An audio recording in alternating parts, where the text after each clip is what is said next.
ये जो आज का प्रदर्शन है जी, हमारा जो इस अस्पताल की ब्रांच है mental health institute MHI sector 32 में ही है।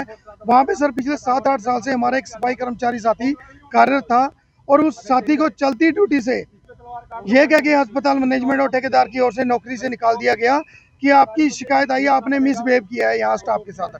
जबकि उस साथी को कुछ ऐसा नहीं पता है कि उसकी शिकायत क्या आई है और किसके साथ उसने मिसबिहेव किया है।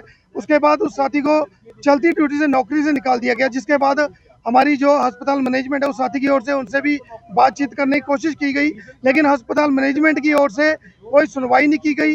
जिसके बाद वो साथी मजबूर होकर वहाँ पे पिछले 14 दिन से सर भूख हड़ताल पे बैठा है।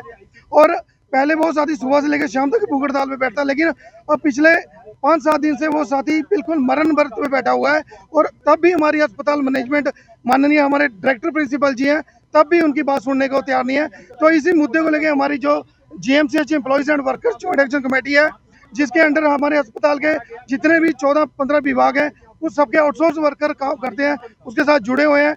उन्होंने इस मुद्दे को लेकर माननीय डायरेक्टर प्रिंसिपल जी से बातचीत करने की कोशिश की। तो हमारे जो डायरेक्टर प्रिंसिपल जी हैं उन्होंने हमें समय दिया। तो बातचीत करने में डायरेक्टर प्रिंसिपल ने बोला कि आप हमें 1 दिन का समय दो, हम इसके बारे में बात करते हैं, जो भी इंक्वायरी है वो करते हैं।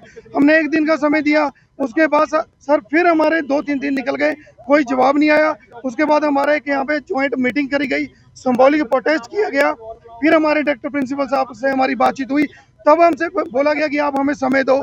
फिर हमने समय दिया, लेकिन वो साथी 14 दिन से भूख हड़ताल पे है, जिस कारण उसकी जो तबीयत है वो दिन प्रतिदिन बिगड़ती जा रही है। इसी को लेकर हमने सर आज जो हमारा ये मजबूरन हमें जो हमारी अस्पताल मैनेजमेंट ने हमें मजबूर किया, ये हमें आज प्रोटेस्ट रखना पड़ा। जो प्रोटेस्ट हमारा जो आज हमारा डायरेक्टर ऑफिस है उसका घेराव है। लेकिन अगर अस्पताल मैनेजमेंट को ये लगता है कि आज ये प्रदर्शन करके ये चुप होकर बैठ जाएंगे, तो ये उनकी गलत फहमी है। क्योंकि हमारे वर्कर का, हमारी यूनियन ने भी और हमारे वर्कर ने भी ये बोल दिया कि अगर मैंने कोई क्राइम किया है तो आप मेरा केस पुलिस को दो, पुलिस उसकी इंक्वायरी करेगी। अगर कोई ऐसा आपके पास सबूत है आप पुलिस को दो, मुझे फांसी लगती है तो फांसी चढ़ा दो।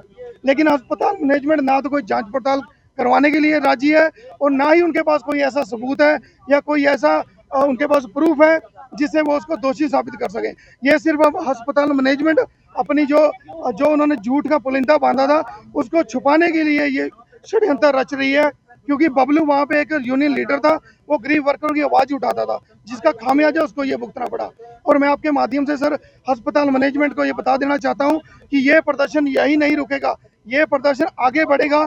और इस जो आने वाला टाइम है और जोर शोर से हम इस प्रदर्शन को आगे बढ़ाएंगे, क्योंकि हमें पता है कि हमारे देश के माननीय प्रधानमंत्री नरेंद्र मोदी जी 3 दिसंबर को चंडीगढ़ आ रहे हैं। और अगर हमें हमारी जो अस्पताल मैनेजमेंट है उनसे न्याय नहीं मिलता, चंडीगढ़ प्रशासन से न्याय नहीं मिलता, तो हम अपने न्याय की गुहार हमारे माननीय प्रधानमंत्री जी से लगाएंगे जब चंडीगढ़ का दौरा उनका होगा।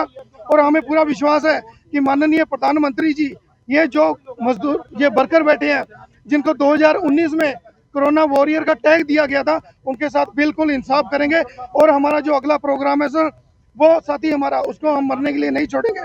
वो साथी आज हम उठा के ये पूरे हॉस्पिटल के वर्कर भूख हड़ताल पे बैठेंगे गेट नंबर 4 के बाहर। और ये भूख हड़ताल तब तक चलेगी जब तक उस साथी की नौकरी बहाल नहीं होगी।